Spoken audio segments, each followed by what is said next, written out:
for everything else when the people were, people were losing homes. People were, people wanted immediate answers to their immediate problems, right? And if the liberals don't look at it that way and, come with this hardline rhetoric like they seen the Democrats do, you're really, because the tide is already not in your favor. You're not wrong. But I feel like the Dems problem why they mainly lost is because they kept pointing that Donald Trump is an evil guy. Donald Trump is a racist. Donald Trump is this. I think that. Nothing about policies. That. The Podical podcast, you can't win. Talking a good game, you can't win. Topics never lame, you can't win. Win. Not your average Joseph. Marvelous. It's ridiculously funny. I am Marvelous. And I'm not your average Joseph. We are the Podical Sons. Let's start the show. Like, comment, subscribe, all the above, all streaming platforms possible. Podical Sons Podcast, YouTube, Spotify. You can see these faces as well as podicalsons.com. Let's start the show. How you feeling today? I'm feeling good, brother. How you feeling? I'm good. Still taking time to adjust to this daylight saving shit, but we're here. Yeah, I think this is the last year for it. I'm not sure if they're doing it next year. Allegedly. They said that for like 2 years ago and stuff. I know before the pandemic, I heard they were trying to get rid of it. Right, yeah. And then they were saying and stuff, they were going to do it at least in 2022, and we're in 2024 and they still haven't. This is true. So we'll see what happens and stuff. Like, if they said this is supposed to be the last year, my question to you and stuff is that, would it be over like come March? Do we spring forward in March? Or well, that's a good question, because are we in the actual daylight savings time and not in real time, or are we in real time and not in daylight savings time? Okay. It's a different world, because the thing and stuff is where I would look at like certain countries, neighboring countries close by. Right. Where do they fall in? So if they operate, because remember, like, let's say like a country like Jamaica, they don't operate with daylight savings, right? Yeah. So I would look to try and sync up to a country like whatever, like they're going. Yeah. Because we're kind of like in the same time zone, right? I would just think that. They're probably going to base it off of the markets, whatever financial markets. That I'm pretty sure that's what they're going to go with. Ashholes. All about money, these people. It is. All right, man. Let's get to these polls to see what's going on, and then we can get to the proceedings. All right. Were you hurt or helped by society? What do you got? I got helped. I got helped too. Yeah. I got helped too, and helped was 100%. Oh, okay. So it must be Canadian. We didn't have no Americans voting.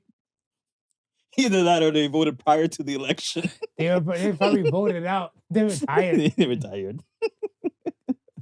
That is hilarious. I feel like for the most part and stuff, I don't want to put the hurt by like on society so much, because I look at it stuff as where a lot of things is choice. It is. A lot of people and stuff, I feel like they make it feel like they don't have a choice, where like just even like in voting and stuff, whatever, right? These are part of your choices to participate or not. Right. Right. I want to say in certain places and stuff in the world, like they might not have no say in certain things. Like I want to say before Israel and Palestine is where it is now. I remember I seen documentaries where like you had a full Palestinian family in a household. Yeah. And an Israeli couple. So it's like they're uprooting, I think, like a family of like 7. Right. To put a couple just like one, man and woman, just to get into the spot, because about the whole God, this land is promised to us. Right. I was looking like, these people can honestly say they were hurt by their society. Yeah. Yeah. Right. And I want to say, from my standpoint and stuff, most of the things in my world, I want to say like, if it's like let's say on the social aspect, on the social media aspect, and all that type of stuff, we have control to not turn it on. Yes, we do. We have control to some people I know don't even watch the news, right? Yeah. So I look at it stuff as we have a lot of choice, but I look at it stuff as where if you just play your regular everyday position, especially within Canada, I want to say there's certain kind of like breaks and like, little ones and twos like the HST tax and those type of things and stuff like that will kind of work for you. Certain property tax of certain people. And I want to say, look at it with the people with electric cars. Like when they went full electric to like rebates, governments are giving them rebates and everything like that and incentives, right? Yeah. So I was like, not over here, baby. This is why I'm over here. I get cussed for that to this day. Really? To this day and stuff, whatever, because they're like, you saw some shit that we didn't see. That's and the reason you got escaped, the fuck up out of Dodge. Escape. It first started when I think when George Bush went against I think John Kerry. Okay. So that election, when George Bush went against Kerry and stuff, they look like, oh shit, he's gonna run down the country and stuff even more. Right. And they're like, oh Marv, you got the fuck out of Dodge. And then I think no, Obama was good. Obama was straight. Right. Obama, like, and I look at it stuff as where I don't want to speak for all Americans, but I feel like Obama was that guy where you can expect a charismatic, intelligent person and stuff to kind of like resurface like that in another form. Right. No shade to like Kamala or anybody and stuff afterwards, whatever, but I look at it stuff as where even when shit hits the fan, he found a way to fandangle and make it seem like it's not. Yeah. Right? But like, I want to say with, Don Juan, if Don Juan even just goes up there and like, China, it's a problem. It's a problem. And I'm like, remember, like, I think when they got Muammar Gaddafi and the mic drop speech. Yeah. We got him. And yeah, like even and thing was done under his term. Saddam. No, Bin Laden. Bin Laden. Wow. There's a name from the past. Yeah, so Bin Laden got dealt with under the Obama administration and stuff, whatever, right? Right. So I look at it stuff as where there's a lot of things and stuff where like maybe proper strategy, coincidence and everything. You can't expect this to happen again for your next. No. I want to say when they got rid of like the Iranian Badman and stuff over there. Yeah. And Trump took the credit and stuff, and I was looking like, do we really need to give a fuck? Like no shade. No, because I look at it stuff as where Obama, like I want to say Obama, I want to say what Bin Laden, Osama. Yeah. Like, yo, they from like the towers went down, he was that guy. Right. And he was dropping these mixtapes left, right, and center. You don't know if he's young or old, or this tape is old or whatnot. He's out in the caves. He was the problem. Right. And Obama dealt with the problem. Right. If Putin might be the problem of today, did the Biden-Harris administration deal with the problem? No, let's see, and that's the thing when I always look at like politics, right? It's like the current government is either going to put policies in place that is not really that may not really kick in during his term, but they're planning for the future, and they're also planning with the idea that their party is still going to be in power, right? So then you put something in place, like let's say they make it that everybody in the States is gonna get like a kickback of $1,000 every 2 months. And they do it right at the end of the term, it gets passed, right? Mm-hmm. The next president comes in, and he may be from a different party. He jumps on that, puts it into fruition, and then all of a sudden, he's the guy that made it happen. And then the flip side of that is, you fuck up the country for the last 4 years. The new guy comes in. Oh, well, it's those guys from the last 4 years who put it in the situation that it is, that now I gotta come fix it. You can't blame me. I inherited this problem. Right. So it's weird how that dynamic always works out. And the people sometimes just just not acknowledge it. Like, yo, no. This is only happening because the previous administration put wheels in motion. That's why you can stand up there and look pretty now. A lot of rhetoric that, well, okay, since we're here, I want to say the main talk was like the whole border control stuff. Right. And pertaining to the border control aspect and stuff, it was kind of like, I think they gave a number of like how many like illegal migrants have got into the country and like the last 11 months of Donald Trump's last tenure. Right. And then from the collective of, let's say 11 months in Biden's aspect. Right. How many have kind of like doubled that number. Okay. Right.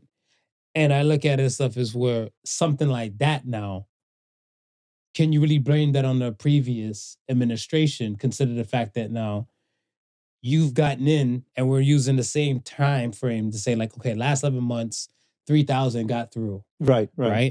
In your 11 months, 6,000, almost 7,000 and stuff has gotten through and stuff, whatever, right? Right. You're going to say it's because of the previous administration? Well, they might say, well, it's the policies what the previous administrations put in. That the policy still continues, and right? that's what I'm saying. But I'm looking at you've been in 11 months and stuff, whatever. You can even try to clap that down. Well, then that's what I'm saying. Is you got to come in now. If you don't come in and change the policy, that the other ones that, you know, if you ride with that same policy and more people come in, then you inherit that problem. Thank you. You inherit that problem. That's it. That's what I was trying to get into and stuff. Because I'm like, we keep saying like, okay, the previous is the one that kind of caused the destruction and fucked it up somewhat and stuff, whatever. Yeah. All right. You know this now. As soon as you leap in, this should be your first mission. That should be your first mission. These should be, or your top priorities and stuff, whatever. Like, I know I have to go like circle jerk this play these constituents that help put me in and stuff, whatever. But I'm looking like, this is the priority shit. Right. Because later, if I don't deal with it now, I don't know how big of an issue it might become and stuff, whatever, till like when they came to the presidential debates and the vice presidential debates and stuff, whatever, for how long is like the Biden-Harris has been in and stuff, whatever, they still haven't dealt with most of those issues. Right. So most parts and stuff, I feel like most people, and I can't speak for all Americans, but I feel like they've been hurt by their society. Most of them, that's how they feel. Yeah. Okay. Next poll was, would you rather be the Capitan, the captain, or the lieutenant? And 71% said lieutenant. Oh, 71% said lieutenant. 71% said lieutenant. I thought they were gonna go with captain. You thought they were gonna go with captain? I thought they were gonna go with captain. Talk about it. Because I don't know, no one doesn't see the value in being that second in charge. Like everybody wants to be number one. Yeah. So that's why I honestly thought, like, I had no problems with the lieutenant spot. Give me the lieutenant spot. You know what I mean? I'm close enough to enact or do whatever I need to do change, but still far enough from the chopping block. That's fair. Yeah. See, I would look at stuff as where, for me, number 2 will work for me as well. Like the lieutenant thing, I look at it as where number 1 has to maintain like a face, a sign of like kind of like perfection, because if shit looks kind of shaky with your captain, then it kind of speaks about your team. Like, you know, if you had like, let's say you're going into a battle and your captain is looking like Urkel, legs are shaking and stuff, saying, did I do that and everything like that? Yeah. Does that reassure confidence within that you guys might get through what you need to get through, compared to like somebody just even the same height as Urkel, but just their posture seems poised, shoulders straight, head straight, firm. Right. You know, looking in a distance with no fear and everything like that. That gives you a different sense of confidence. It does. Right? Even being part of that team. Because I look at stuff, if I'm a lieutenant and I see somebody and stuff standing that front ahead of me and stuff, whatever, it's like this, I'm like, that's why I fuck with you, Cap. Right. This is why that's why you run things and stuff, whether male or female. Yeah. Right? I look at it and stuff is where I've been called the lazy genius for years of my life, and I kind of like it. Okay. Because number 1, got to do a lot of extra shit. They got to do a lot of extra shit. Number 1 might delegate a few jobs with her, but if number 1 delegates me a job, be like, all right, I'm a one task man at a time. They don't know I'm multitasking, but I'm looking like, I don't like too much work on my belt, so you could delegate this work down the line. And I'm okay with that and stuff, whatever. Because number one, like their plates is full for a reason. But not only that, I think the most important thing that you brought up is that like they are now the face, right? Mm-hmm. If we're keeping with that captain term, right? Engineering might have did something on the ship to mash up the engines, and now the boat is gonna sink. Everybody gets off the boat, but the captain has to go down with the ship. It wasn't his fault, but he still gotta go down with the ship. You gotta own it. You gotta own it. And that's the thing. Pressure bust pipes and pressure also creates diamonds. Right. Right. And I feel like people like they undermine the weight of being number one. Yeah. Right? Number one comes with a hell of a piece of gravity to them. Like I look at it, even if you look at like a group of friends and stuff, whatever, right? Let's say this person is like number one. Yeah. And let's say this person has an off day and stuff. They're like, yo, like, I don't know, like what's going on with you and stuff, whatever, right? Like, we can't function without you and stuff. You're like, yo, go on without me. Be all right. Be like, we don't know what to do. Like, the fuck you mean? Like, I'm off. I'm not well to do this. They're like, no. Play your position. Yeah. And the number one and number two positions and stuff, I want to say the ones who have become the number ones in their world, I feel like they have glorified the position, or some of them make it look easy and look nice and possibly attainable. Yeah. And other people and stuff who might be the number twos or coming up, whatever, they might envy this person, but they realize that this job came with more than they expect. Like Colin Powell said, R.I.P. Colin Powell. Colin Powell said, a leader is a person that motivates another person to achieve their own personal agenda. Okay. Yeah. That's what number ones would do. Yeah. Number two, we're just here to watch. I'm claiming it. I got custom stuff and everything for that. And then plus, when we had like the whole basic talk and stuff on the live, which is, we will start to get to do more lives with you guys. We appreciate the lives. We appreciate it. For the peoples and everything. We're going to try and pick a little schedule kind of date in the near future. But for now, just look at the socials and stuff. Check us on the socials. And we'll get with you guys and stuff on like when we might be doing upcoming live and stuff again. And we love the interaction and energy and stuff. But when a captain apparently can't look basic. No. You got to be in full glory. Dressed to the nine. Make sure all your merits are on display. I'm feeling kind of basic today. My black hoodie, a white t-shirt, like decent tee, like your jeans. I'm okay with basic. I'm okay with basic. Men, I think a good portion of men, not all. Yeah. I know a guy when we had this conversation at work. Right. Not to put all his business out there, whatever, but he drives two-seater, like a coupe Benz, Beamer. Okay. A coupe Beamer. Yeah. When the weather is kind of off, he's doing the Audis and everything like that. Yeah. And I remember one day he had something going on with one of the either brake lights or one of the lights on the Audis. Right. And he had to fix it. And then somebody said to him like, oh, you always buy these expensive cars where like the simple parts cost like, $1,000,000,000 and stuff like that, whatever, right? And the man responded, I feel like he needed to respond in a proper tone. Yeah. But the way he looked, like he was doing his thing on his phone, then he looked up and stuff, say you're the person, he's like, they're like a simple man to you? And when I heard that, I was in the back, I was like, I was like, yo, mic drop. And then he's like, no, he's like, if I was a simple guy, I probably would drive a Toyota. Yeah. And I probably might get a Ford like SUV. Right. I'm not simple. So I do Beamer, and that's on me. Yeah. And I do Audi truck, and that's on me. And you own it. And I was like, yo, and I was like, he said, I'm not, he made a statement too, because like his position, basically he was saying like he's not blank, clinical practice henchman. He's clinical practice leader. He's like, you got to look the part. You got to look the part. Were you there? Were you there?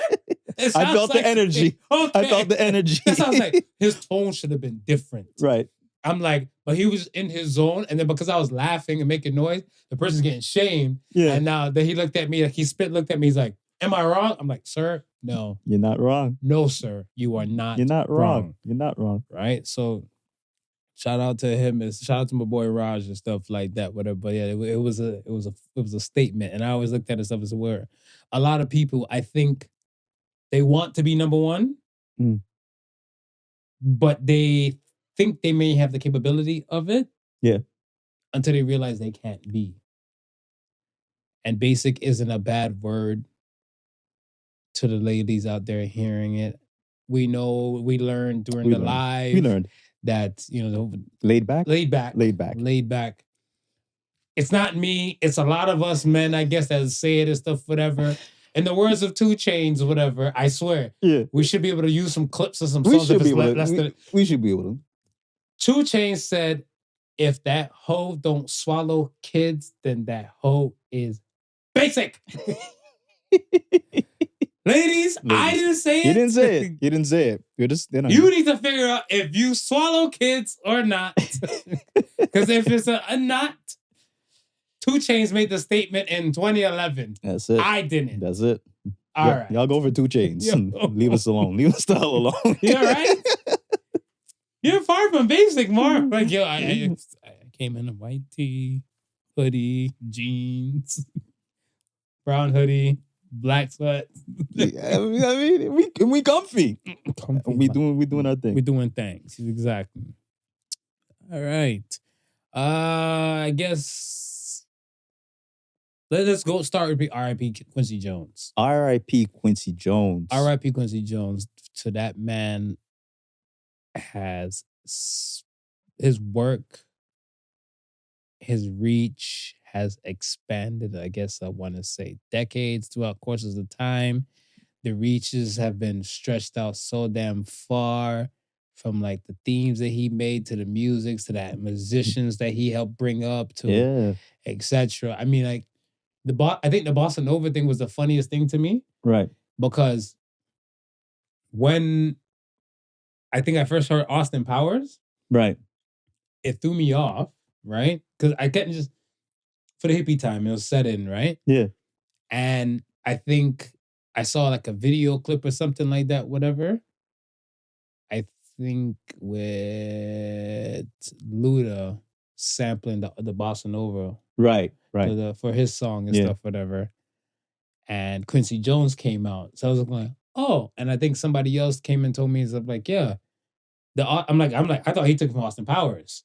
But they're like, no, it's a Quincy Jones thing that he created and Austin Powers used it. Yeah. And I was like, oh wow, look how far in that world it trajected itself, much as like the musical acts and artists that trajected in that world and stuff like that, whatever.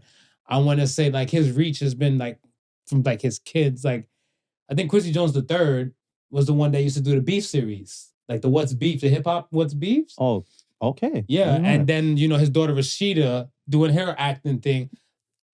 A lot has come from this one man. Yeah. And despite of like a lot of like negative things and stuff that I've heard and everything like that, whatever, I just want to just pay homage on like the platform that we run, that you've been a good big music man and stuff yourself. Yeah. I feel like everybody can recognize the greatness of the late Quincy Jones. For sure. I mean, I think people throw around this term producer loosely. They feel like, because they can put together a beat, play a couple instruments, maybe even compose, and put out a track, that they're a producer. No, a producer many times doesn't have to know how to do any of those things.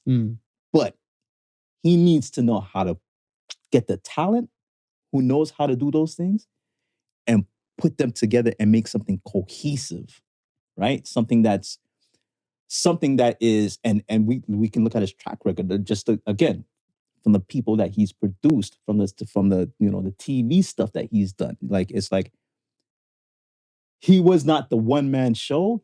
He was the captain. Yeah. He was the captain. Definitely. That said, hey, I need you because you're really good at strings. I need you because you're really good at playing piano. I need you because you're really good at vocals, and we're gonna make a hit song. I'm using all of the talents, all the strengths that I know around me, and I see my vision. It's his vision, right? Mhm. It's his vision to put everything together. And it's like, people don't understand, like, it takes a musical mind. You don't really need to know how to play instruments, but at least have a musical mind. Would you say, I don't know, let's not use him. Would you say somebody like Khaled, DJ Khaled, where on his shit, he just, basically just, it's his album or his body of work, Yeah. but it's him pulling, like, I guess, these producers to make this, and then the artist to do this on his project. I would Would look you put at him in the same? I would look at Khaled more of an executive producer, So you won't put him in the same? not a music producer, because again, a lot of the people that he's bringing in, the producers, they've already made the music. You know what I mean? Like, they've already made the music. That's fair. And they're giving it to the artist. The artist has probably already wrote the lyrics or already has his team that they're working on. All he's really doing is saying, okay, I got this beat, I got this artist, I'm gonna put you guys together and we're gonna make the song. So what you're saying, this stuff is Quicy Jones is making it. Quincy Jones is in on the actual process. And Khaled of someone like Khaled would not be. And I wouldn't know to the level of Khaled, but I know just from knowing of Quicy Jones that he was very much hands-on within the project, right? Mm-hmm. And again, it's like,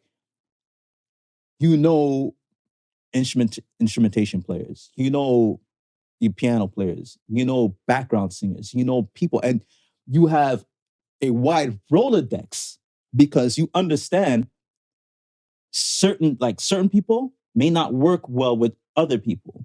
So you're going through your Rolodexes to see what will match. That's the producer, right? He's getting the talent that works the best together to make the best record.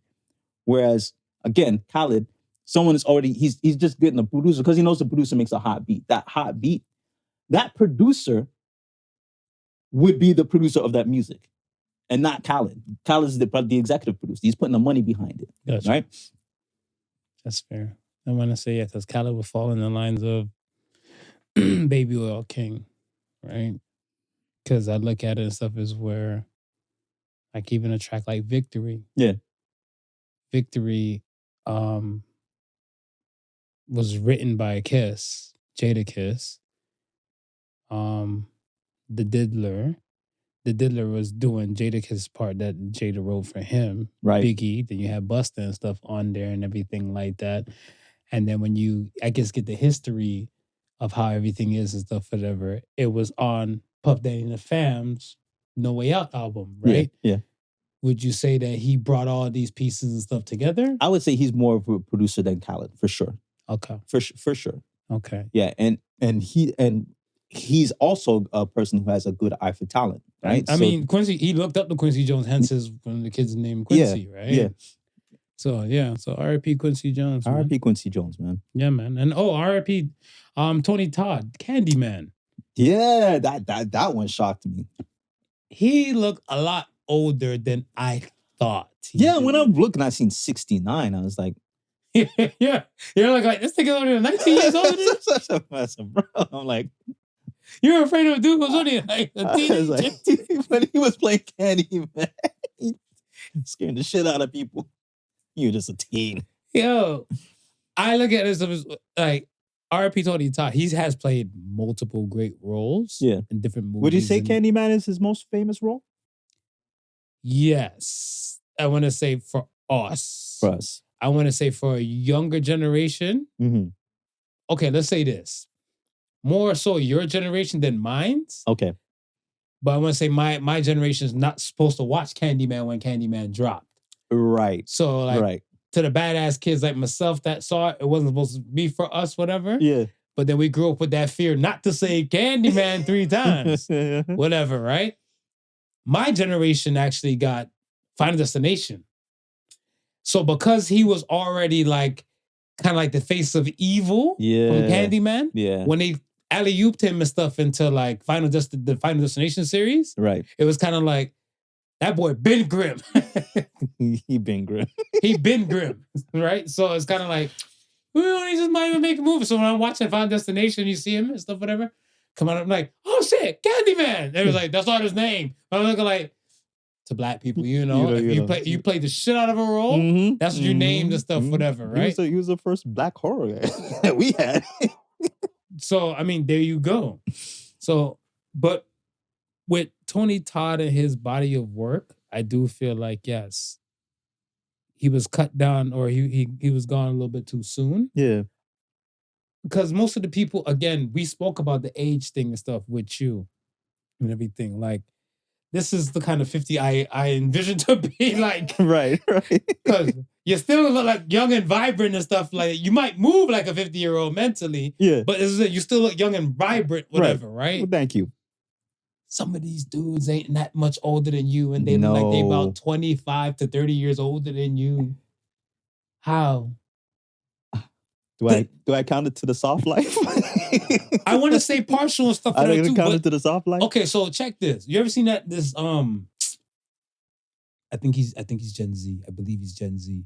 The dude with the light skinned dude be like with the camera and the phone in the mirror. He's like, you want to know the secret about this? Come here. And then he'll zoom in. It's like a light skin, kind of a buff dude, whatever. Okay, yeah. I found out that he's like 26. This guy looks older than me. Right, yeah. Yeah. So with the Candyman thing and stuff, with the Tony Todd situation and stuff, like, yo, when you were younger, did you feel like there were certain people and stuff that just look extremely older? Listen, when I was younger, all the rappers look older than me.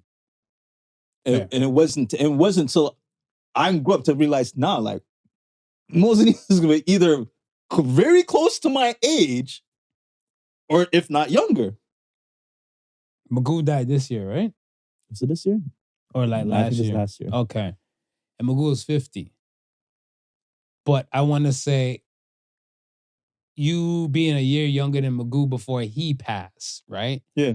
I looked at it as stuff as where if, let's say, Love to Love Ya, that time of Magoo, and then looking at you, boss, you look hella young.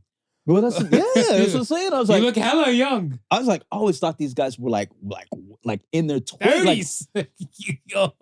I gave them when I was in my teens, I gave them in their 20s, like, but not to know, nah, they're in their teens, like 18, 19, 17. I was like, this is when they're starting their career. I'm like, bro, it's hard life, man, hard life. It's rough. And so, okay, would you say, so what about some of these, let's say, fuck that. Start with my people. You as a Gen Xer, do you feel that some of the millennials that you've seen might look older than they seem to be? It's okay. You can poke fun over here if need be and stuff, whatever. You know, somebody told me I had luscious skin, so yeah, I feel I'm a little bit younger than what I am, but the hair is thin. I feel like they're looking more similar to their age. Yeah. Okay. Yeah. So the Jenners, the Gen Zs. Yeah, the Gen Zs. Do they look younger to you? Like compared to the millennials? Or the millennials look kind of older and stuff like that? They look younger to me. The Gen Zs? Yeah. I feel they don't. You feel they don't? No, because I feel like the Gen Zs and stuff, certain Gen Zs, I would even put them in alphas. Okay. Some of them have a super younger look and stuff, whatever, that they might look like alphas, but most of them and stuff, whatever, I couldn't tell if they're like my group or anything and stuff, whatever. Like, I know a few people. Yeah. Let's not do that to them on camera, but we won't do it to you. Yeah. We won't do it to you. But when I tell you how old they are and stuff, you're gonna be like, get the fuck out of here. And they're younger than me. Like, by like more than 5 years. Wow. But they look like they could be like my type of stomping ground and stuff like that, whatever, right? And I want to say, some of them might be millennials, late millennials, but the late millennials and stuff, to me, they kind of give a older kind of presence. The ones in our family, no. It's weird, but then again, the family has good genetics. Yeah. Right? Because I want to look at, like, you know, shout out to Fee. And like when you look at someone like Fee and stuff, whatever, like she looks like she could be in my time or even possibly a little bit younger. Yeah. Consider the fact she's a few years younger. Yeah. Where then I know somebody younger than her look older than me. Good Lord. He said, good Lord. This is not the ageism podcast, folks. You're just pointing out specifics and certain things. Speak for yourself. Hey. All right. So let's get into some things. I had a few people message me and get at me saying that politically fatigued is good. Right. But they said that it won't be over until for another, I guess, 2 weeks from now. Because right now, let's say the Democrats are licking their wounds. Yes. They're still fresh. Yes. And I want to say if any case and stuff, whatever, anything, which I hope, knock wood, that like nothing bad can happen to the President Trump. Right. Like the President-elect Trump again. So let's talk about a little bit more politics. Let's not fully drain you out and drain myself out and stuff, whatever. But let's take it from the top. Are you ready for the revenge tour? Donald J. Trump presents Heads Will Roll. It's been reported that quite a few companies now have already reduced staff in anticipation of the tariffs that are coming. They're preparing, Marv. The writing is on the wall. Boss, let me say this. I'm so glad that we had podcasts before this moment that I spoke about the revenge tour. Yeah. To the real listeners and stuff for the Podical Sons podcast, you already know. You will probably even have the episodes locked in your head and everything like that. Revenge tour should not be an unfamiliar word it's to you. Not over here. Not over here. Not in this landscape and stuff, because I said this from last year. Right. Okay. Who do you think's on the hit list on a revenge tour? Just give me like three names. Your top three. My top three? Mm-hmm. Because remember, think about this. Yeah. You're Don Juan himself. Yeah. Right? They've now paused your indictment because you're going to be a sitting president. He's a sitting president. Right? Yeah. You've just recently won again. Right? The Senate is red like a period. Mm-hmm. Is that safe to say? Ladies probably might come for me and stuff, whatever. No. Don's the elect. Oh yeah, Don runs shit. Don's the elect, bro. Don runs shit. Speak freely, my son. Yes. Speak freely. And so you see when I'm saying this and stuff, whatever, I'm looking like you have now this extra power and bravado. Yeah. Think about now. People who's like, yeah, Trump is an evil person, like all this. Because I think the funny person that stuck out to me the most was Taylor Swift. Because he was trying to get Taylor Swift to come on his bandwagon. Yes. And she's like, after presidential debate, she's like, no, I'm supporting VP Harris and stuff, whatever. Oh, heifer. Oh, Swifties. I think I think some mainstream media is gonna, they're gonna regret some of the reporting that they've done. They're gonna regret some of the reporting that they've done. And I actually, you're right. I feel good about our podcast landscape. I think so. During this whole song and dance, right? Yeah. I've said it before. I guess the chickens are coming home to roost. Mm-hmm. I've said it before. TV, radio, these things are becoming antiquated. Yes. Right? Yes. Kamala Harris went on The View. Yeah. Not a lot of people and stuff, I want to say, besides your daytime moms, can probably digest that or even go to chase the stream. Right. I think because of the campaign energy, this is why you're able to see clips. Right. Yes. Right? Yeah. When Trump went on Rogan. Trump went on Flagrant. Yeah. He went down with Theo Vaughn and everything like that. This now shows you new landscape about podcasters. And I think the world should need to really start to put some respect on I don't want to say the real podcasters, but I just want to say, like, I want to say real content creators that do numbers. Yes. Because I want to say there's things and stuff that's done gimmick wise and everything. Like, I think like the thing and stuff is where, and somebody said this to me one day, like when I think I might got loud on a tangent or something like that. This is just normally me. Right. They don't normally know me, so it might seem kind of gimmicky and stuff, whatever. I think there's certain things and stuff where, like, if you see me come out here with a rabbit suit or something like that, whatever, maybe whatever. The wig thing was it was more of a joke for that episode. Yeah. And then there's no luscious locks and stuff. There's no black locks again and stuff, whatever, right?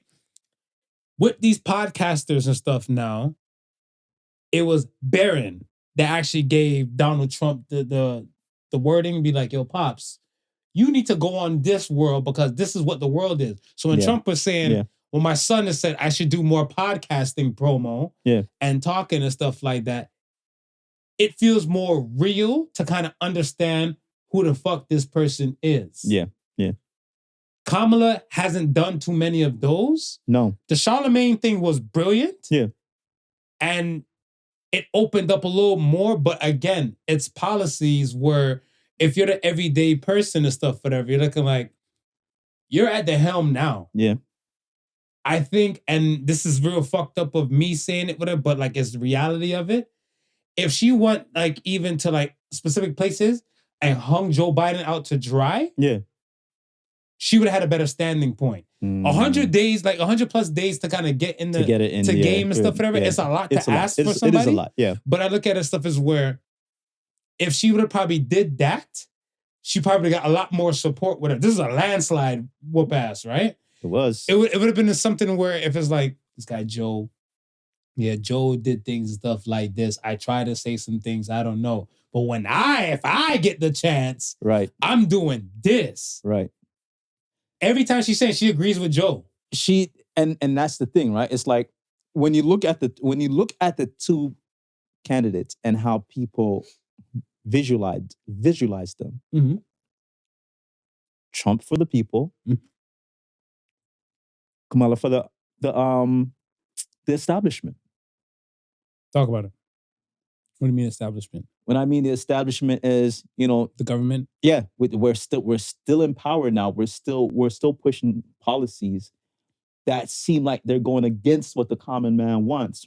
When Trump is saying, "Screw that. I know what the common man wants." Mm-hmm. The common man doesn't want his kids confused by gender. Mm-hmm. Definitely. I'm gonna fix that. The common man don't want to hear you that you don't have money because the borders are running free. You didn't do anything to fix the borders. Mm-hmm. My kids don't have no jobs because all these immigrants are taking their jobs. I'm gonna fix that, right? Mm. And people are like, okay, no. He's looking out for us, the little guys. All we can hear from you is nothing. And when you say nothing to us, it just means like it's status quo. You're gonna go. They're doing what the establishment is still doing.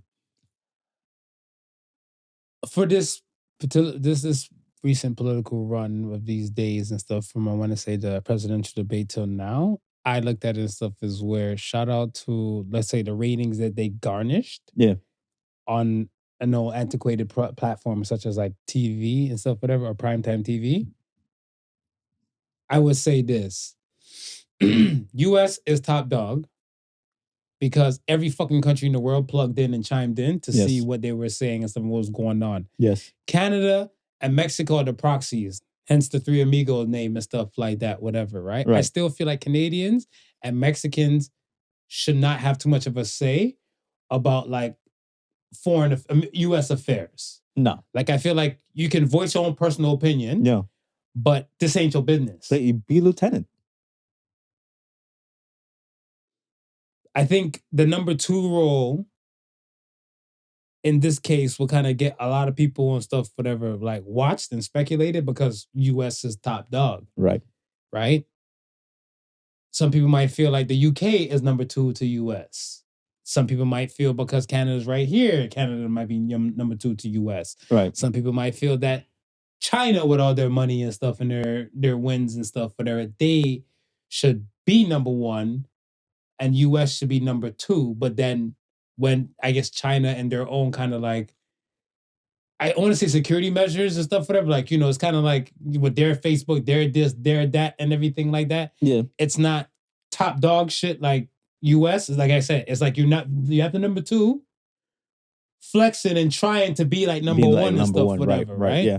But then deep down inside, like, I feel like China's number 2. Yeah. I feel like China is definitely number 2 and stuff there because it's kind of like US can't cross over so much into that Chinese water before gang starts. Right. Right? Right. And if they were less than number 2, US would have been slid that ass over there and stuff like that, whatever. But because they're number 2 like that, it moves different. Yeah.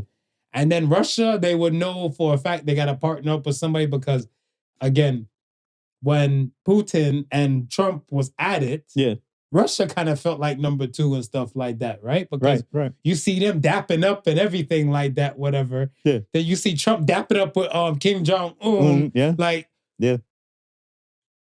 What's happening? So number 1 is US. A lot of people might try to stunt and act like they're not, but it is number 1. USA all day, the number 1 country and stuff in the world. A lot of people are going to kiss their teeth and screw a type of face when they hear this, whatever. But again, know your politics before you jump around and fuck around in their politics. You have no say in their politics. Thank you. You can't vote in their politics. Thank you. So mind your business and focus on your shit before your shit get as worse than their shit. And that's the thing. That's the thing. I said, y'all are not paying attention what's happening in your own backyard. It might not work so good for you come election time. Like, wherever your shit may be. Wherever your shit may be. Because I want to say, even on this Canadian side and stuff, whatever,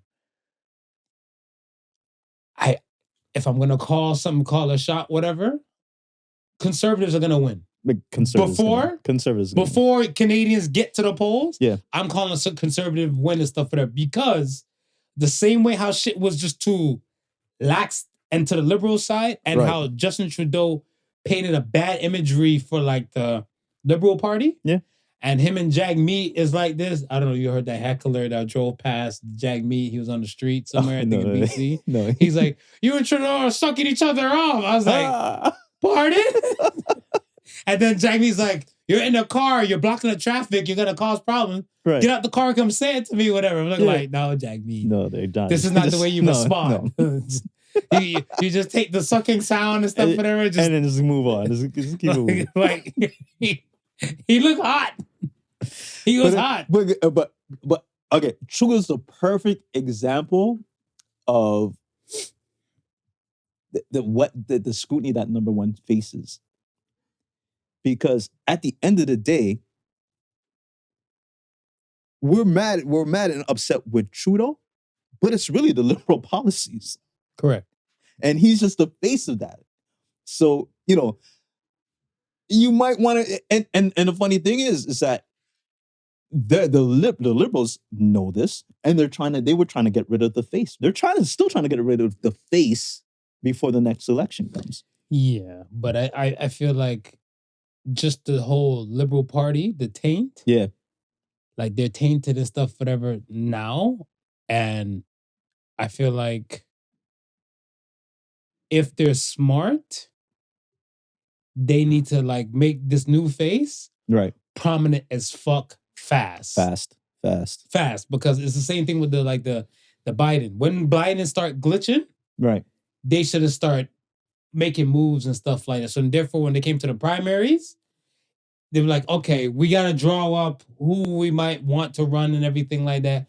If they don't like Kamala for whatever particular reason and stuff, whatever, then they have different names to pull, right? Yeah. But yeah, I was on we do the Black Men's meeting call and so forth like that. And the last one was on the the results of the election and what lessons are to be learned. And the what was said was that the liberals should pay really close attention to why the Democrats lost.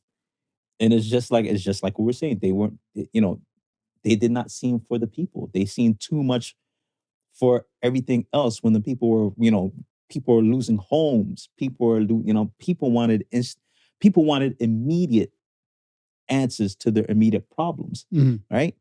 And if the liberals don't look at it that way and, come with this hardline rhetoric, like they seen the Democrats do, you're really, because the tide is already not in your favor.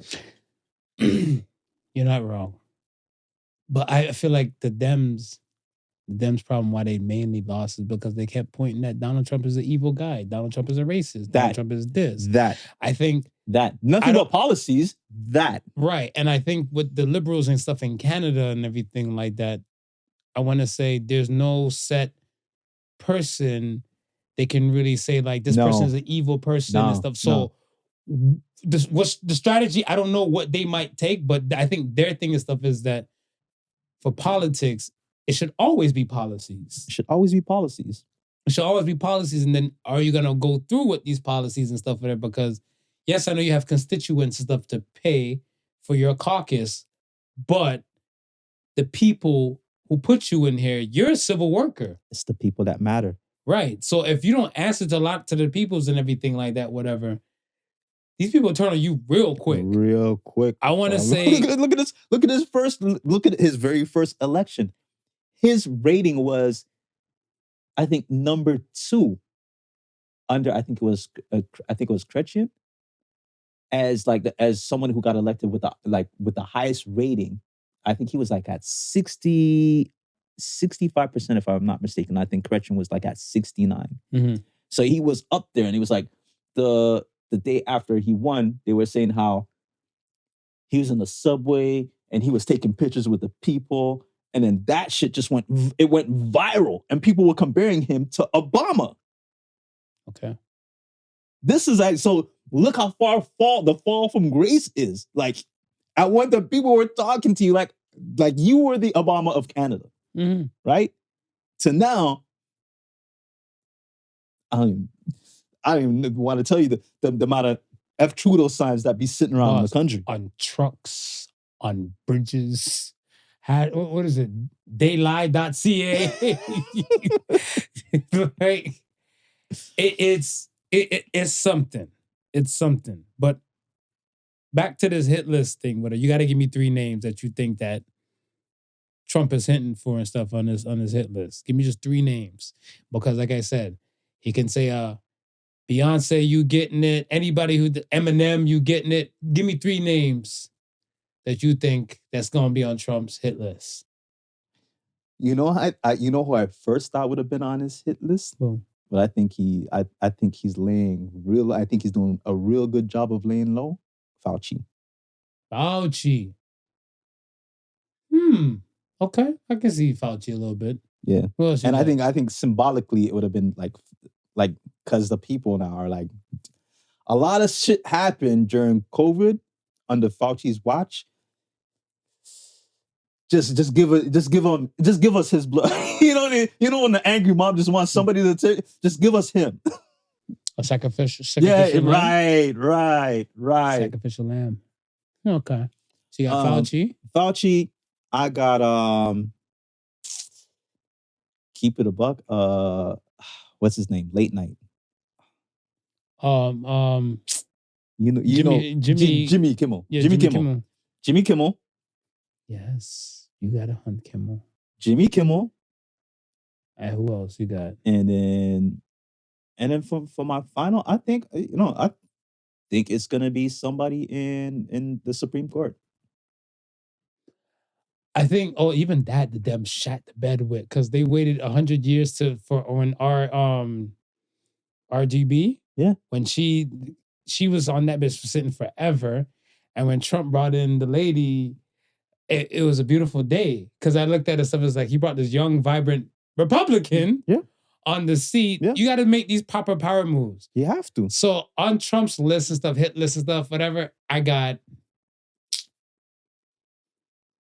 want to say Taylor Swift, you should be shook. Shooketh, Taylor. Shooketh. Taylor Swift, you should be shook.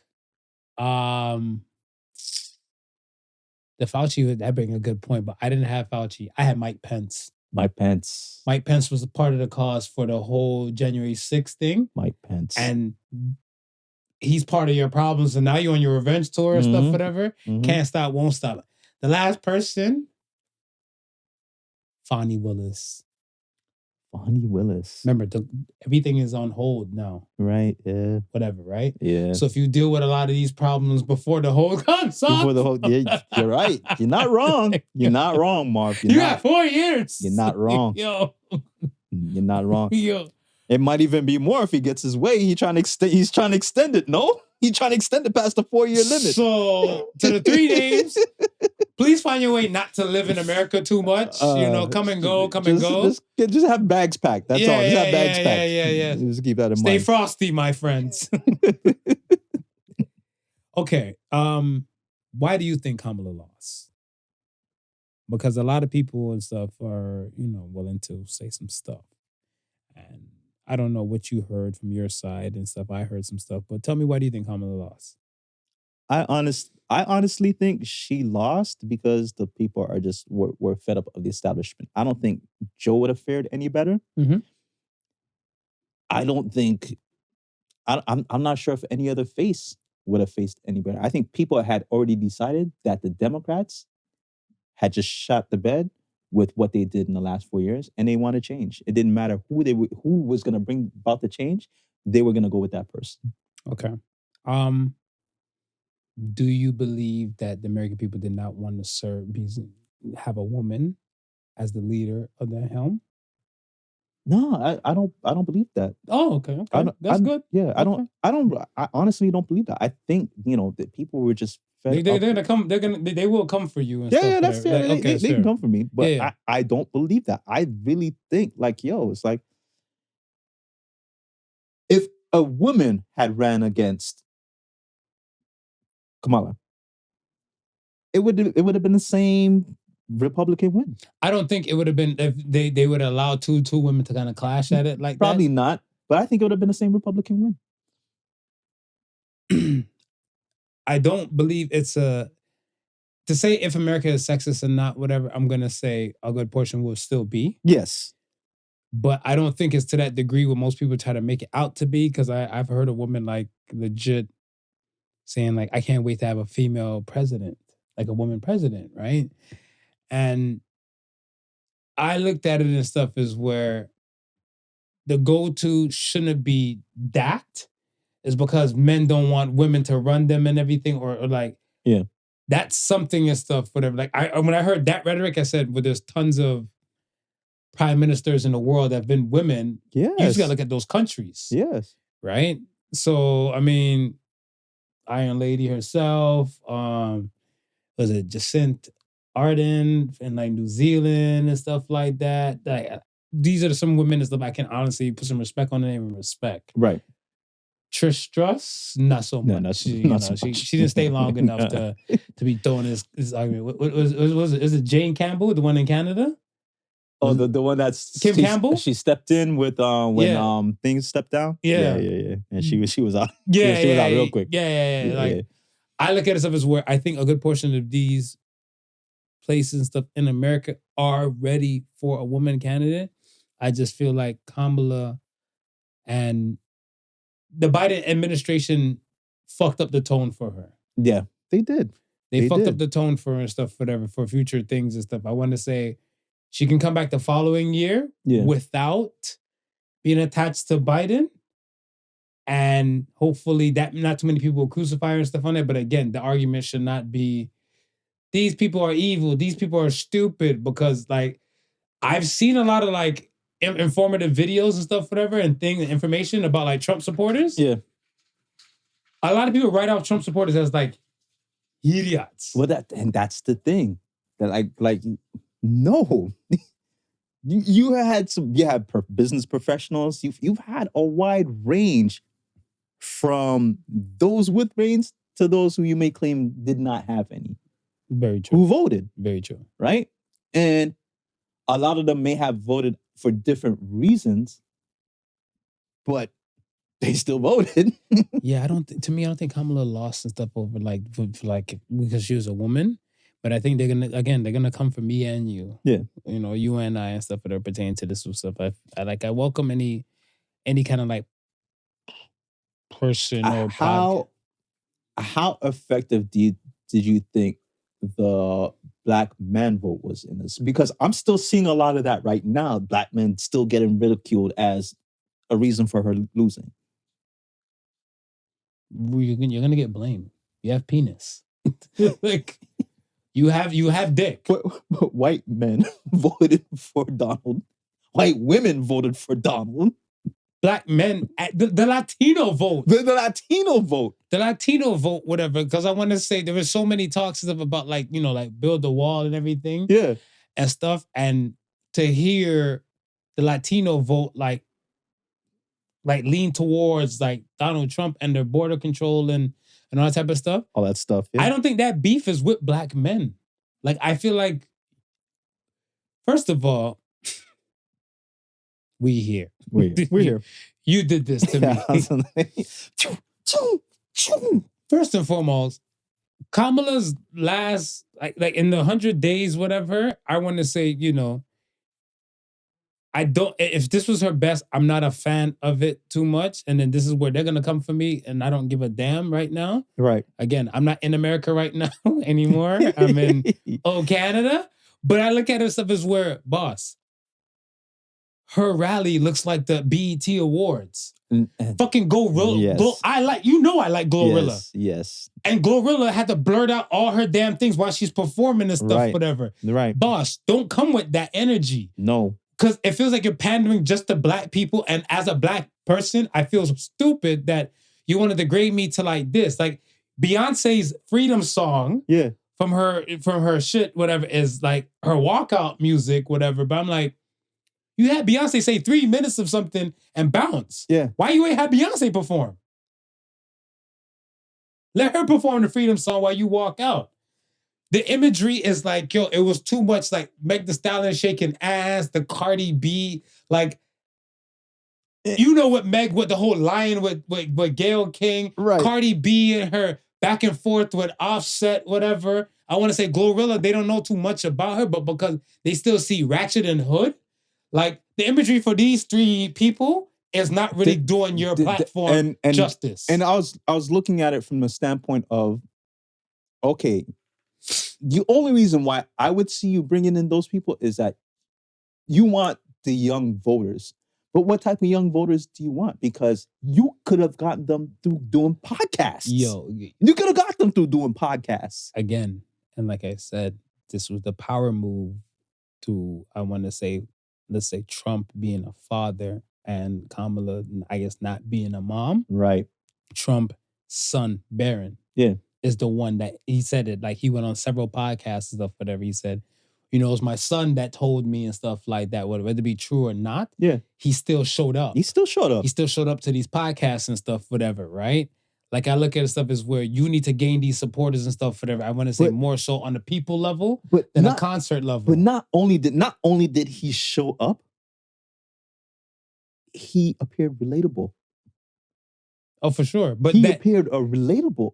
Like, no, and that's what I said. Like when Kamala and Charlamagne sat down, I felt like they were showing a little bit more side of her. Okay. To a degree. Right. But I want to say Charlamagne, The Breakfast Club, I'll just use those two. They kind of reside heavy within the black community. Yes. Go for a Bad Bunny to get the Latin community, possibly. You know what I'm saying? Right. Or go somewhere and stuff like that where like the Latin culture and stuff can kind of feel and stuff, whatever. Much less motherfuckers always count out the Asian vote and stuff like that, whatever, because the Asians just stack their paper and just live their life, right? But I look at it stuff as like, in 100 days, it's a lot to ask for. It is a lot to ask because you have to go to and fro, ping pong and all of that, but these are one of the things and stuff like that, whatever, right? Right. So, right. I feel like when it comes to representation, that's the word I was looking for the other day. Okay. You want to see representation within yourself into a lot of places and stuff. Yeah. Right? Yeah. And I find it dope where you watch these shows and like you have something like Insecure, and you see representation of Black people kind of coming up in the everyday world. Right. Right. And I think with Kamala's side and stuff, there was a part where for me, she kept pitching about she was raised, by her single mom who was Indian. Yeah. And everything like that. But then we're getting the Black pandering, much less not the Indian pandering. Well, I don't understand how do you not lean into that base?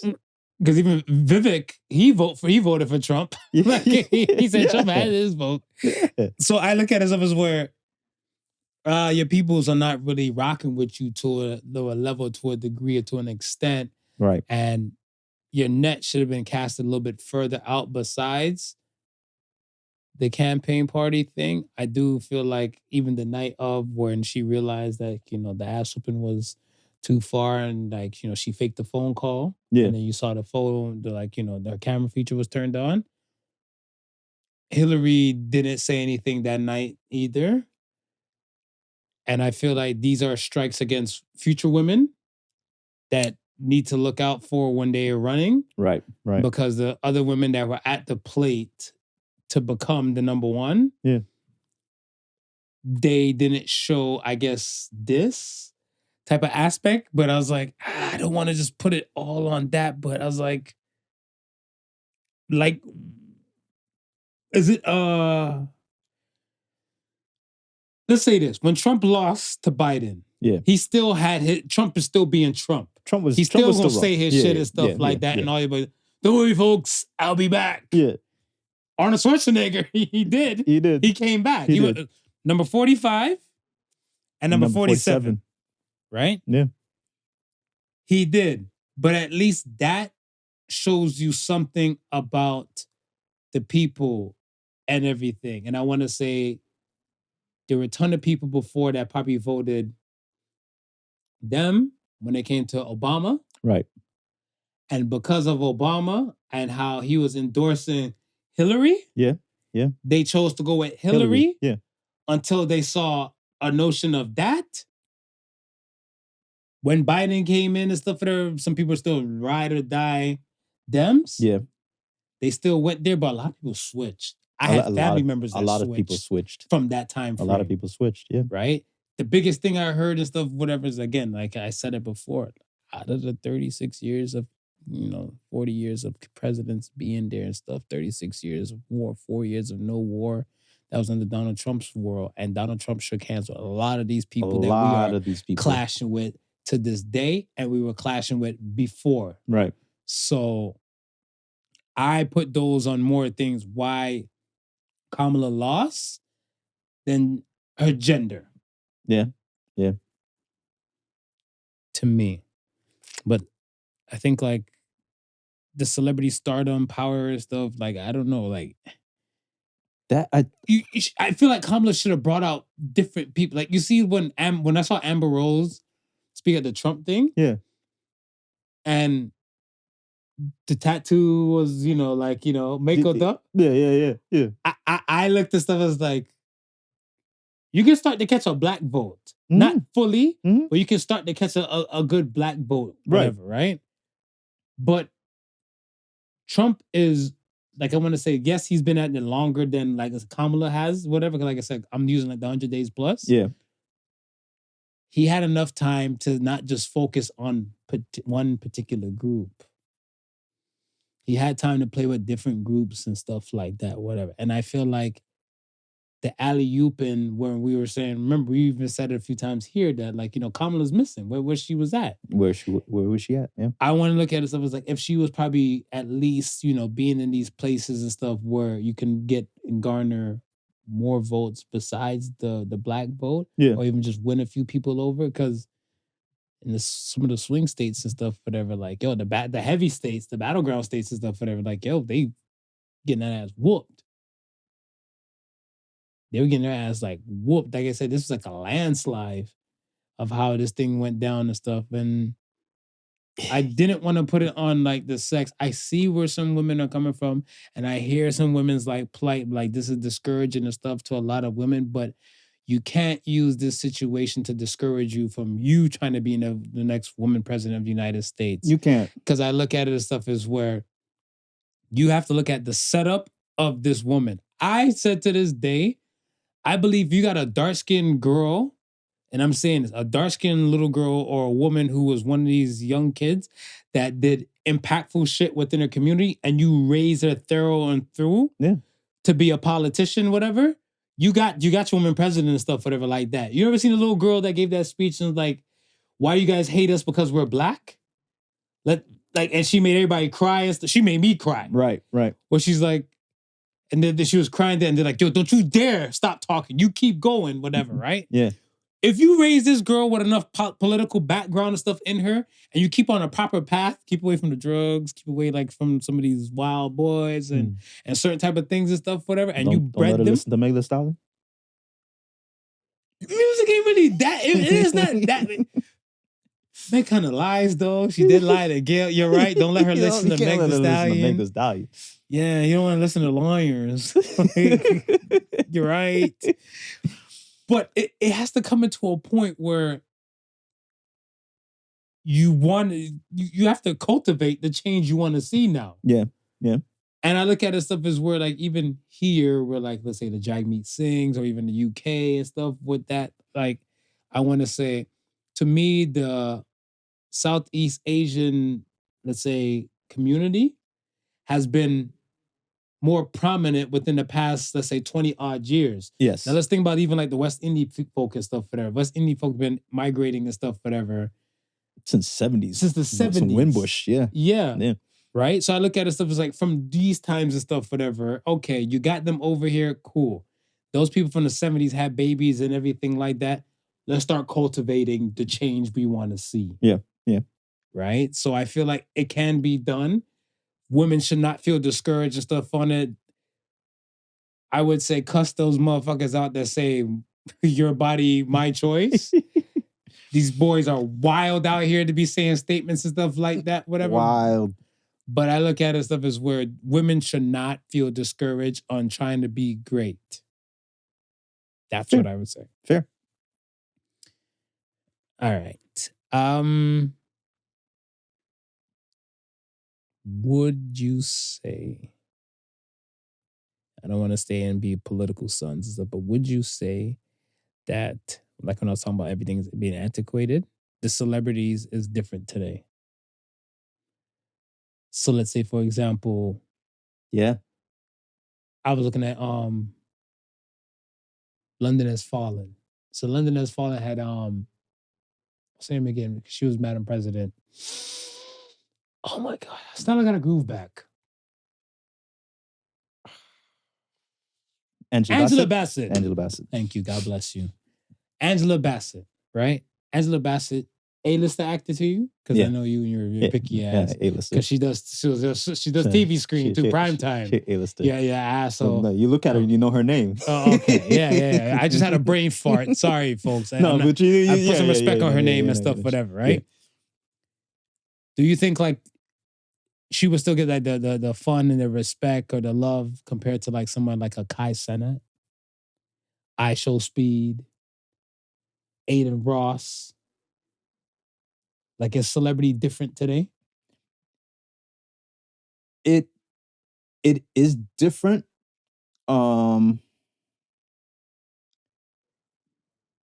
It's different, I think, not so much the fact that, you know, it's the age wise, but I think it's the medium now, what people are choosing to go through. Like you said, like the legacy media, that's going away, right? And if you think about it, shows like Insecure, right? I would say that's probably 50 and under. would look at that. Maybe even less than 50. Okay. Right? No, I'll give it 50 and under. You give it 50 and under? Yeah, where we are now. Yeah. So I'd say 50 and under, right? Mm-hmm. Out of that 50 and under group, there's a sub-demographic to that where under 30, I probably wouldn't say under, maybe under 25, we'll mess with a Kai.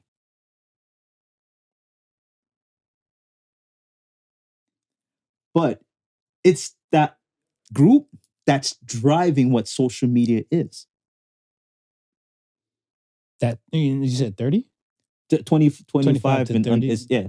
No, I'm saying like, are you saying age or are you saying like percentage? I'm saying age. Oh, okay. Yeah, that's so 25 to coming down. Mm-hmm. Like, so from 30, they would more be know who Kai is, right? Okay. I wouldn't expect, and not to say that people would not know who he is, because again, if you're on social media, at some point you may have ran into the name through certain posts. So, okay, give me a number for this 25, let's say this 30 and under, right? Give me a number, how much percentage and stuff, whatever, like out of the population and stuff, whatever, let's say, would you say like a 20%, a 30% would know who these names are? Because these are not household names on streamers wise, whatever, right?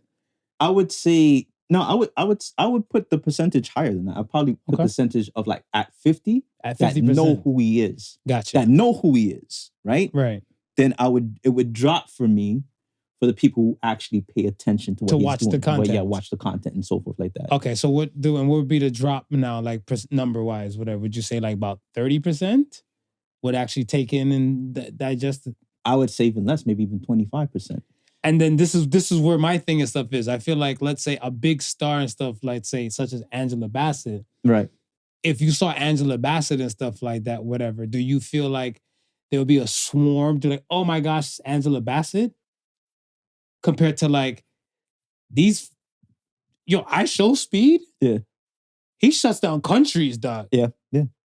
Like he just showed, and the thing and stuff is that like, but the demographics that he's shutting down countries with, like I'm saying, like these guys are they're mobilizing the youth. The youth weren't the original people who would come out to these things, right? Right. It was like it was an older demographic that would come out. And to so these that's what I'm things. saying. Now we have the older demographic and stuff, but the older demographic is staying home now. Exactly. And again, that's why I can see why legacy media is still somewhat important, because you'll still have a demographic of voting population that don't fuck with social media. So they need that legacy media to get all their information, right? And you need people to be able to say, okay, hey, this is a voting population. Like these people vote. Mm-hmm. So you have to reach them. So you have to do these legacy media stuff too. But you can't forget the new guys that are coming up. No, you can't. And I think there's a lot of first-time voters that were getting their information from social media and making their decisions to vote. They weren't listening to news. They weren't listening to the Sean Hannity's, the names that we know are on the CNNs and the Fox. They're not listening to those guys. No.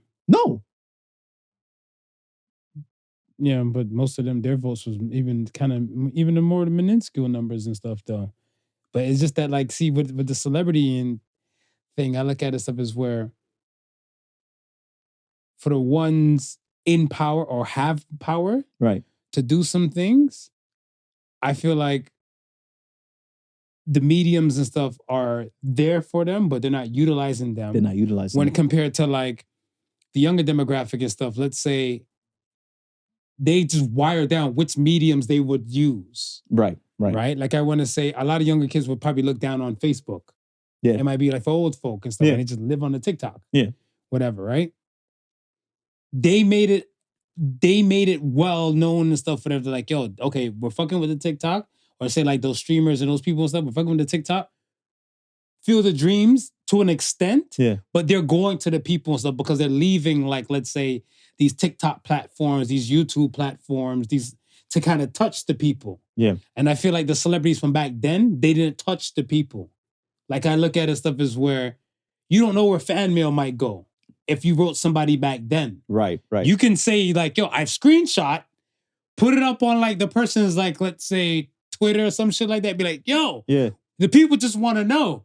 And if people start liking that shit now it's like, dun, dun, dun. Right. You have to say something to this shit now, whatever, right? So it's kind of like the reach out and touch factor is a little different, higher like now. Yes. Because I feel like before it was kind of like a more mystique and you don't know if like they're writing the fan mail or they're even interacting with the fans and stuff, whatever. It's nerf or nothing now. Nerf for nothing now. So I look at it stuff like, yo, celebrity is a different kind of game now. And if you're not fucking with the people, I'm not shitting on Selena Gomez, but I don't know nothing current that Selena Gomez has got going on compared to like Taylor Swift. Yeah. But Selena Gomez followers is way the fuck up there. Because Selena Gomez throws herself to touch the people. Right. And I think the reach out and touch aspect of stuff, whatever, like, you got to go to the people now. Yeah. Like these politicians, they went to the podcast to go get to these peoples and stuff. You got to go. Like the Field of Dreams aspect, I'm not shitting on it, but I feel like something somewhere has shifted where like building and stuff, whatever, and like waiting for them to come when they're looking like, we just need to know where to go. And then therefore, we need to know why we're staying here to continue carry on. The only celebrity I would say that, well, the few celebrities that I would say that fully a few grasped that would have been 50. Okay. Right? And I think Will Smith understood it. That's why we seen when he was doing his resurgence. No spitting bars. It was like he was doing a lot of shit social media wise as opposed to traditional media because he understood there's a whole new generation that's gonna come up that have no idea what a box office hit is. That is so damn true. That is so damn true. Yeah, you're not wrong. You are not wrong about that, sir. People like I think Kevin Hart, because he made it over to like Kai Cenat. A lot of these other, like I want to say celebrities and certain people, they're making it to these worlds because I feel like eventually some of the adults of today and stuff, like or let's say the 30 plus people would be watching streams. Would be watching streamers and stuff like that, whatever, right? Yeah. I'm not into that. I'm not at that level and stuff now in my personal life. My stuff neither, right? But I look at it stuff as where it won't be too far off to know for a fact that let's say your favorite celebrity of now or your musician that you like of your choice has now went over to the streamer world and now the streamers now is kind of bridging their young youth now and now your previous celebrity person you liked has now got an insurgent of now a higher upbringing. Be like, yo, what did Kevin Hart do recently that, to make him just flag on the radar? Kevin Hart, whatever. Like every time I look on Netflix, Kevin Hart has a new movie. Yeah. I don't hear shit about these movies. Yeah. He's just doing shit and stuff like that. But I'm like, but after like appearing there, he's got another resurgence. Because the last time Kevin Hart was silenced from the Cat Williams shit. Right, yeah. Yeah. So I feel like we need to look at these new mediums and stuff. Look at Pharrell. He just put out a Lego movie and it still did not connect because he took too long. Ooh. He took too long to tap into the youth of what's happening today. And he figured, okay, well the Lego is more about youth. The Lego might do it for him, but it doesn't work like that. If he came faster when the first Lego movie dropped, whatever, he might have stood a chance. He might have stood a chance. He might have stood a chance and stuff like that, whatever, right? Because I want to say, he's more relatable to us and stuff like that, but these kids ain't fucking with Lego. Nah. Like, I mean, you want to have a handful of kids that will still mess with Lego, but they're the rare kids. Like, they're like, Dad, can you take me to Legoland? Yeah. Those are the future scientists. You know what I mean? Like, Cultivate the change you want to see. That's what I was saying. Yeah. Well, my last thing and stuff pertaining to the political sons. Right. Do you think most countries, let's say most Commonwealth and first world countries, societies, are they set up for immigration for the migrants? Because I look at it stuff as where in Canada we've taken a few in, Yeah. right? The Syrian refugees and stuff at a time. Again, some of the peoples and stuff, the migrants stuff that kind of got the paperwork and naturalized and stuff. Not all were captured and sent back by ICE in America. Right. And and I want to say, let's say, look at when Ukraine and Russia started their peace, how many people Came left over. Yeah. right? Do you feel that most of these first world countries are set up for immigrants? Yeah, I think majority of them have an immigration policy that they have set up in place. Do you think it works? Well, I was just about to say, Because if it doesn't work, that means it's not set up properly. I was about to say a lot of them need updating. A lot of them need updating to deal with today's people. Because I don't think they are. And my thing and stuff is where, because I think Canada's last review was 2007 pertain to what their the immigration policies? policy. I think around that time was the last time they updated it. It might have been more recent than that. Yeah, they need to do some better But shit. they need to revamp it again. Because even right now, with Canada sending back some of the 100,000 Indian students, Yeah, to go back, because I guess they came here for school purposes and stuff, whatever, and then some of them are undocumented, so now some of them have to get sent back. That's a lot of people to track in a big ass landscape as well as Canada. it is. Because if I know you're fucking looking for me, Yeah, and all I have to do is just work under the table jobs until I find somebody to marry. Yeah. Fuck Toronto. I'm going out there to Calgary. So you can deport whosoever that came with me and stuff for that, but I'm fleeing. but here's the next problem though. Can you really in a time where the economy is in such a state, Yeah. you need workers. Here's my thing, and I don't act like I know it because I don't know how like this whole policy and situation works. Right. Round up all the ones that don't have documentation. Yeah. Send them back, but let them know and stuff, whatever. You can apply again. Apply again. Okay. Right? Yeah. Now, I saw this within an anime I saw many, many moons ago and stuff, whatever. The country in question and stuff in the anime was Japan, obviously. And I think like their thing and stuff is that they're going to take all your immigration money. So let's say to file for like citizenship or even permanent residence. Right. It might cost you out of your personal dollars, $2,000. Okay. Right. Okay. Take 100,000 applicants and only allow 50. Right. For the year, or even only allow 5,000. Right. You have this now extra funds to allocate elsewhere and stuff within your government. Right. And do the same thing for the next year. At least you're slowing up the pipeline for the legal process. Like this. Yeah. And you're making money and stuff in the term, whatever, right? Now, if you're coming from somewhere you don't have the dollars, this might not be the country for you. Or that country might not be the country for you. Because other than that, whatever, like when you have somebody saying, I can't go back to my country, I might be executed or I might be killed and stuff for who I am, and then you just take them in, would they like do things and stuff for them to now work and benefit and build up whatever society or whatever country they went to? Yeah. Because some of them and stuff would just probably be like, I'm free. I look at it as like, I guess that's the risk that you're taking, and you write the policies to try to ensure that, you bring in the best possible people. But at the same time, you got to look at your country, right? So they're saying at the moment, the prediction is for able working body people for every one retiree. They're saying by the time we hit 2030, it'll only be 2 working bodies for every one retiree, right? So the retiree population is growing. Correct.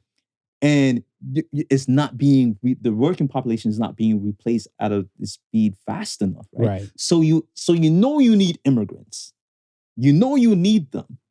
It's just that how do you control it? Like how do you bring in you bring in the right amount that doesn't upset the balance of what's happening now?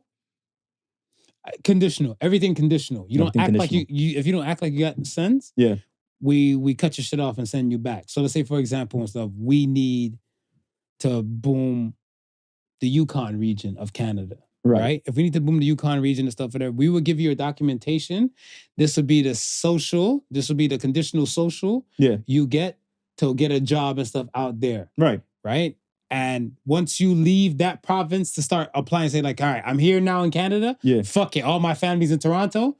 You start applying for a job, we revoke your shit. Right. Right. Because we need you to focus on here. Yeah. If you're here for like 5 years and then you go through a naturalization process, do whatever the fuck you want after the 5. Whatever after that. But everything else is conditional. So we need you to act like you got some sense under like our policy rule because we need to try and get a handle on some of this. Yeah.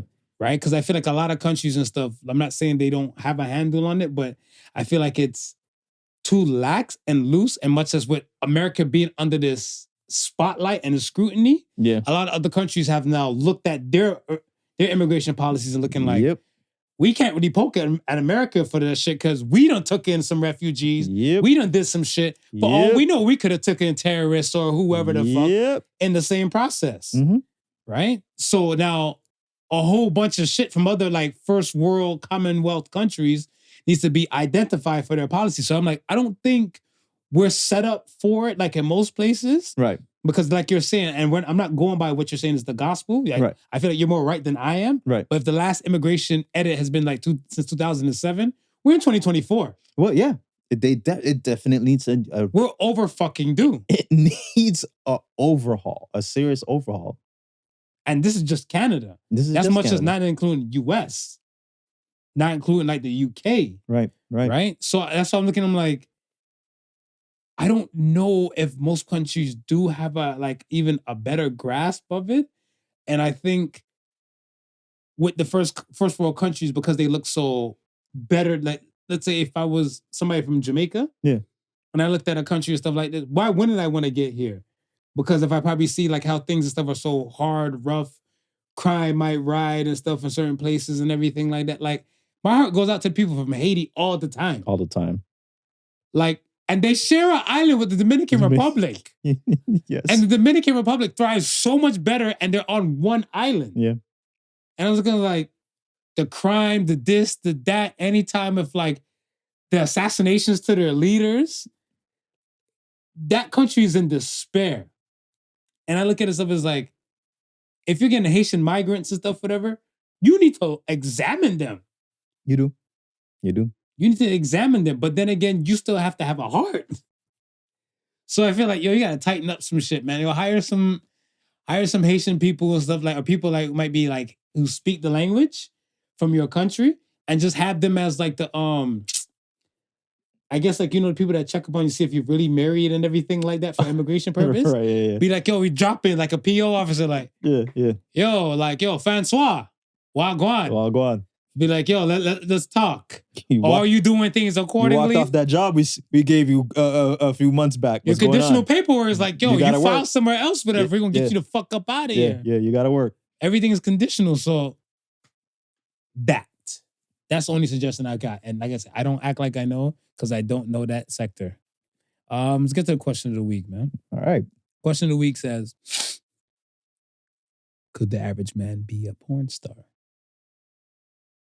Could the average man be a porn star? Yeah. No, I don't think so. Why not? I think it's for the same reason why the average person can't be, or average man can't be an actor. Talk about it. You have to have something in you that gives you the ability to perform, and it doesn't necessarily have to be sexual, but just to perform in general. A lot of people get stage fright with just being on a stage. So you can imagine yourself being in front of the camera and then being in front of the camera, naked, and people watching you, like shit. So your mind goes somewhere else, and you're not hard no more. Mm-hmm. So can you imagine if you are thinking about all these people and you got insecurities?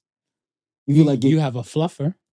You gotta fluffer, but even sometimes the fluffer may not get you past those insecurities. So why? Okay, pertaining to the average man, what do you think the average man lacks? What's the difference between the average man and a porn star? I don't want to even say dick length. The confidence. The confidence. I think that's what the key thing is. Why does not the average man? How come the average man does not have the confidence to not even do porn, but just in general? Because I look at it stuff as where we notice throughout history that, not a lot of great things can happen in the comfort zone, right? So sometimes you have to step out from what you're used to perform or get the job done and stuff and everything like that. I want to say from school presentation times and stuff as grade school and stuff like that, right? Yeah. Eventually you're going to present this project to the class. You're not presenting a project to the class every day. Right. But there's going to be a time and a matter where you're needed for your confidence to be up to deal with the case. Yeah. Pun intended. Yeah. So that's what I'm saying. Like, are we not raising our kids with enough confidence? Because eventually these boys or these girls eventually become men and women and stuff like that. And the average person cannot be, but then yet the OnlyFans population seems like it's just growing. So I feel like the average person could. But I think what's different with the OnlyFans is that it could just be you and somebody that you're comfortable with in the room, right? Would you not consider them a porn star? I would consider them, yes, I would consider them a porn star to a certain extent because they're making their own content. But again, I don't think a lot of OnlyFans people can leave the comfort of their own room and go and perform on a set. On a porn on set. an actual set. Ooh. That's I think there's a certain amount of comfort of you being in your own space, right? Yeah, for sure. And being with somebody that you may know for 40 odd, 30 odd, 20 odd plus years, and you just made them the camera person. It could be your girlfriend, right? As opposed to a stranger. Your girlfriend might have seen you naked 60, 70 times already, all before this whole OnlyFans shit popped off. I couldn't even picture that. I'm trying to picture it in my head when you're explaining it, because I'm looking like, if I'm in the bed and stuff, whatever, I'm like, all right, this is for my OnlyFans content. She's holding the camera. I'm like, I'm just jerking it in front of her. Like, what am I doing? Like, that situation, my confidence is blown. It's blown. Not even the shot is blown, but like, I'm just looking at stuff like, yo, babe, put the camera down, let's fuck. Like, right? Right. But now, like, going onto the set, you're absolutely right, because in your house or in your zone where you make your content and stuff, it's just you. Yeah, and you set the rules. Yes. You set the rules, right? You're on set. You take the rules. And confidence is a one thing, but there's also the stigmatism, right? Around it, right? A lot of people would do it if there wasn't a stigmatism around it. What's the stigmatism around it now? Yeah, well, people still look at, you have to be a nasty person to watch porn, or you got to be, it takes, the taboo-ish? The taboo-ish okay. stuff, you know what I mean? I think some people, that I think instills some of the fear. That's interesting. So then my new job, I always lie about people and stuff to like whatever job I do. I'm just going to start saying I'm a porn star. Check me out on OnlyFans. Whatever. The Podical penis. Check it out. OnlyFans.com. I look at this stuff as where the confidence that I want to say, for the most part, I do believe they can. Maybe I'm optimistic like that. I just think that, again, the environment. The environment plays a lot. Because I would consider the OnlyFans people to be porn stars. Right. To me. Yeah. And they're not, I want to say they're not the Jenna Jameson types and stuff there, but shit. if they're making the content and then they're increasing their prices and the people are paying for it and stuff, whatever, by all means, because you might you will make more money than a porn star. Yeah. Like I look at it, I don't know exactly what the Bad Baby girl has really like done like content wise. Yeah. I just know that from her OnlyFans, she amassed so many millions within the year. Right. I think close to 50 million and stuff within the year.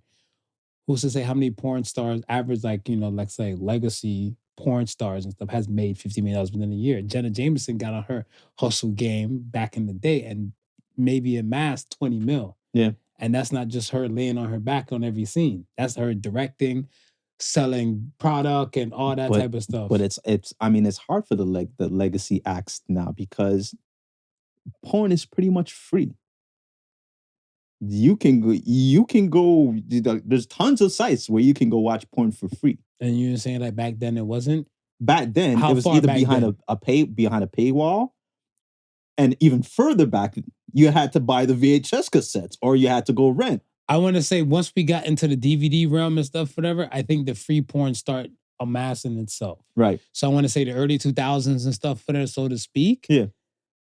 From then, you start, because when you had things like LimeWire and Kazaa and stuff like that, they had porn clips you could download. Yeah. And everything like that, right? Because I remember this guy even had like a porn mixtape.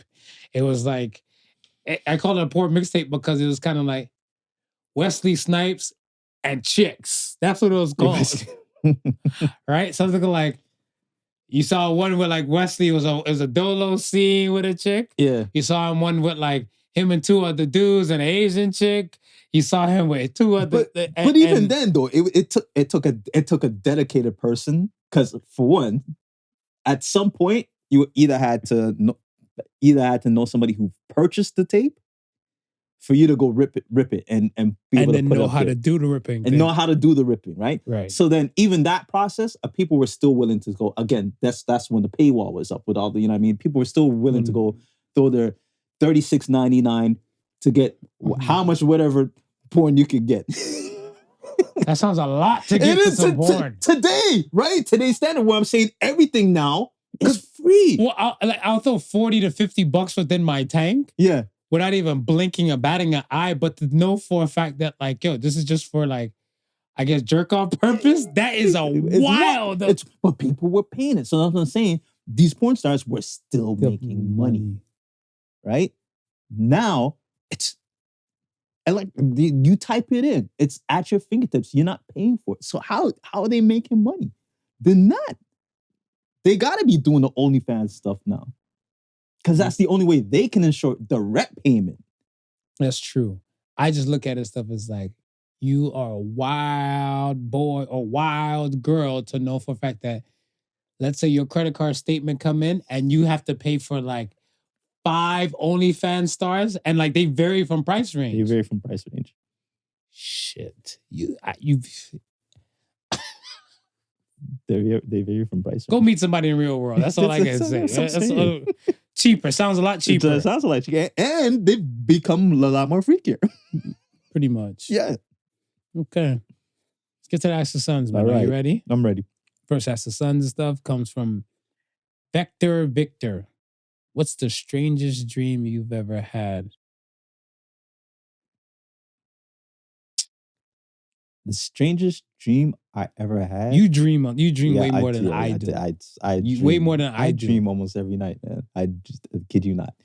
The weirdest dream that I had was that, and this was like, I must have been 7 or 8 at the time. And this was back in my parents' house, and I was a little kid, right? Mm-hmm. And I was on the bed. So you know when you're on your bed as a little kid, you always do the play wrestling moves and stuff like that. I was fighting the devil. We were wrestling. In the dream? In the dream. On the bed. On the bed.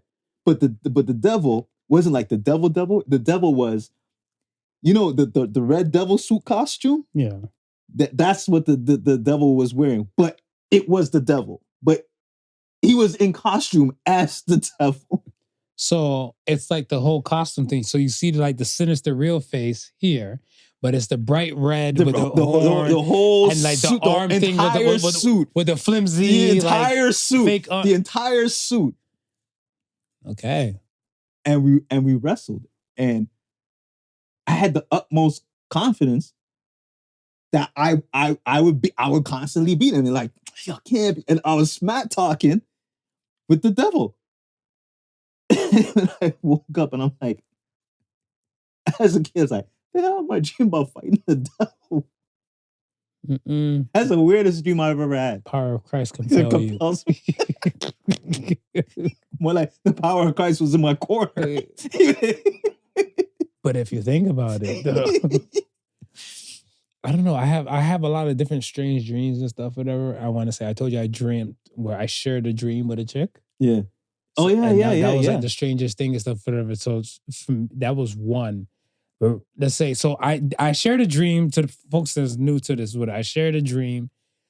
I was in like the cobble streets of New York somewhere. I want to say like in the Soho district, and a car was coming by, and I jumped back from the car, not to get hit, and I went like launching like maybe like 15 feet in the sky, in the air, or whatever, like as a jump. Right. Everybody else is still moving and stuff, walking. There's like a little bistro thing and stuff. There's just one blonde chick just staring at me, looking at me and stuff. So meanwhile, I'm landing because I'm landing slow. Right. She's like, "You're dreaming." So I'm like, "Yeah, I know." Yeah. She's like, "Yeah, but you're in my dream." I was like, "What?"